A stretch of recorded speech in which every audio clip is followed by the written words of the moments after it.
Kumusta mga tol? This is me, Papa Cas ng Android Hero. At meron tayo guys, video unboxing mula sa W King. Itong dalawang speaker na nasa harapan ni Papa Cas ngayon. Itong nasa kanan ko ay S20 at yung nasa kaliwa ko naman yung S9 model na mayroong built-in power bank. Yan.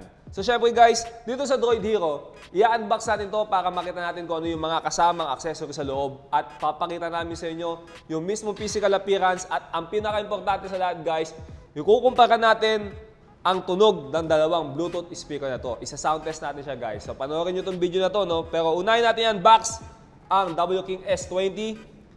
Halos magkamukha naman yung box nila, no? Color yellow. And then may kita natin na kita kagad yung mismong actual speaker sa harapan. Diba? And then sa likod ng box ng S20 may mababasa tayo na waterproof siya.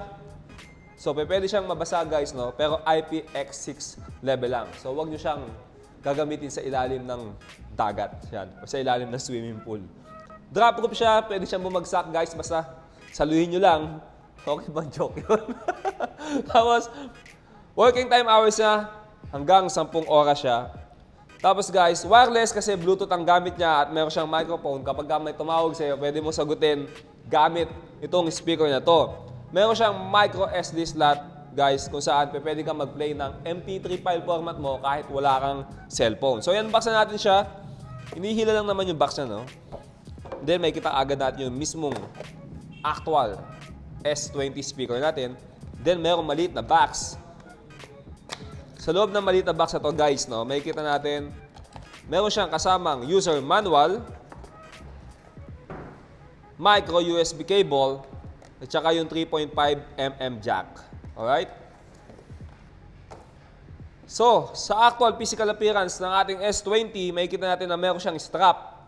Then may nakasulat dito NFC.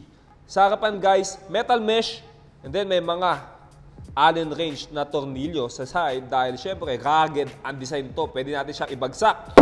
Hindi siya madaling masira kahit ibagsak natin siya. Sa ibabaw, may kita natin yung mga power button, volume rocker, play and pause, saka yung answer button. Yan, nasa taas siya. And then sa ilalim, meron siyang pang mount. So, tamang-tama to sa mga nagma-mountain bike. Yan, pwede natin siyang i-mount sa bike natin. And then meron siyang rubber para hindi siya madaling dumulas. Kung ano yung itsura ng harapan, halos ganun din naman yung itsura sa likod nito. So sa side, may kita natin guys na may binubuksan dito at may kita kaagad natin na meron siyang micro SD slot, 3.5mm na jack, tapos yung saksakan ng micro USB. Kung saan guys, ito yung gagamitin natin para i-charge itong Bluetooth speaker na to. So ayan yung pinaka-actual physical appearance ng W King S20. So lumipat naman tayo dito sa S9. Ito guys, yung merong built-in power bank, kaya naman napakamamaw, di ba, ng battery life nito. So kapag i-unbox natin to, may kita natin ganun din, pares sa S20 itsura niya, transparent din. And then sa likod, may mababasa tayo na wireless, meron siyang mic, meron siyang built-in battery na 4,000 mAh. Kasi guys, meron nga siyang power bank. So may kita natin na yung working time nito ay aabot halos isang araw. May nakausap pa nga si Papa Cas, no? Isa sa mga talagang bumili sa atin. Halos umaabot daw ng 5 days to bago malobat. Pero siguro, Uncle, di ba yung S9 mo umaabot ng 5 araw sa'yo? Bago mo i-charge. Wow. Look. 3 hours a day. Halos, wow. So, yun guys, no?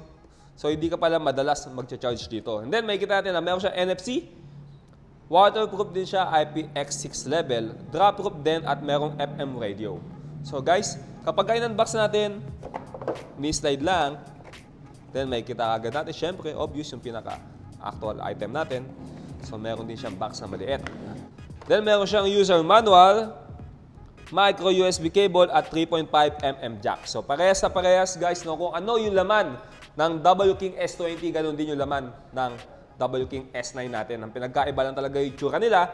Dahil syempre, may kita natin yung harapan nito, metal mesh, and then meron siya mismong emblem na W King. Tapos nung guys, sa mga side, may mga tornilyo din na Allen wrench, rugged ang look nito. Sa taas naman, yung mismo mga button niya, di ba? Power, play and pause, answer button, at saka yung volume rocker niya. Sa kabilang side, meron tayong mababasa ng NFC, and then meron siyang strap din, na katulad ng sa S S20. So, pwede natin siyang hawak-hawakan dito sa strap na to. Sa ilalim, wala siyang pang-mount guys, no, katulad dun sa S20 natin. Kasi yan, hindi natin siya pwedeng i-mount dahil blanco lang siya. Tapos, meron siyang dalawang rubber. So, hindi rin siya madaling dumulas. Sa likod niya guys, wala siyang emblem na W King. Plain lang siya na metal mesh. Then dito sa side, binubuksan din siya. Makikita natin na meron siyang USB port kasi ito guys yung gagamitin natin kapag i-charge natin yung device natin. And then, micro USB port kapag naman i-charge natin itong Bluetooth speaker na to. And then, meron siyang micro SD slot. Yan. At saka 3.5mm jack. So, ayun guys. Ito na yung pinaka-importante sa lahat. Siyempre, pagkukumparahin natin ang tunog ditong W King S20 at W King S9. So pakinggan nyo guys yung actual sound test natin gamit yung Zoom H1 audio recorder.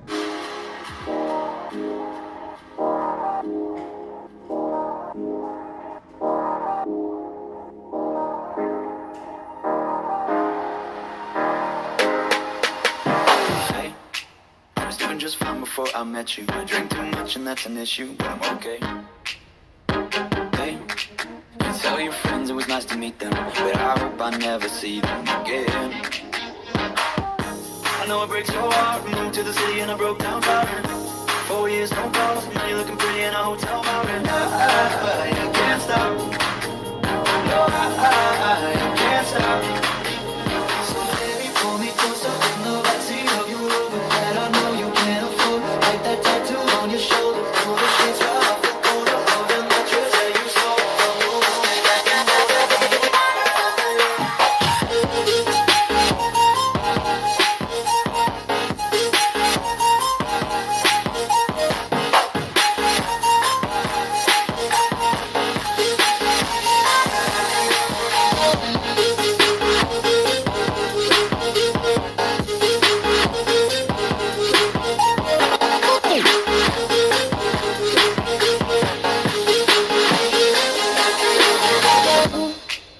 Yan guys, no, dito lang yan sa Droid Hero, narinig nyo na yung tunog, diba, ng dalawang speaker na to. So ano pang hinihintay nyo guys, kung ano man yung napag-desisyonan niyo, i-type nyo lang sa messenger namin, Papa Kiko, kung gusto nyo umorder nito, nag-a-accept kami ng cash on delivery within Metro Manila at meron naman kami shipping nationwide. Kung gusto nyo dumalaw guys, meron kaming physical shop, sa 168 Mall yan, guys, makikita nyo sa description yan. At meron din kami dito sa Escolta. Bumisita kayo at makikita nyo ako, syempre. Di ba? Kapag bumisita kayo dito, kung gusto nyo umorder nito. Guys, maraming salamat sa inyo lahat. I-like nyo na rin yung Facebook page namin, www.fb.com/droidhero. At meron kaming YouTube channel, Droid Hero. Mag-subscribe na rin kayo. Meron ako Instagram, Paparas. Mag-follow kayo at magpa-follow back ako. Maraming salamat, guys. Order na.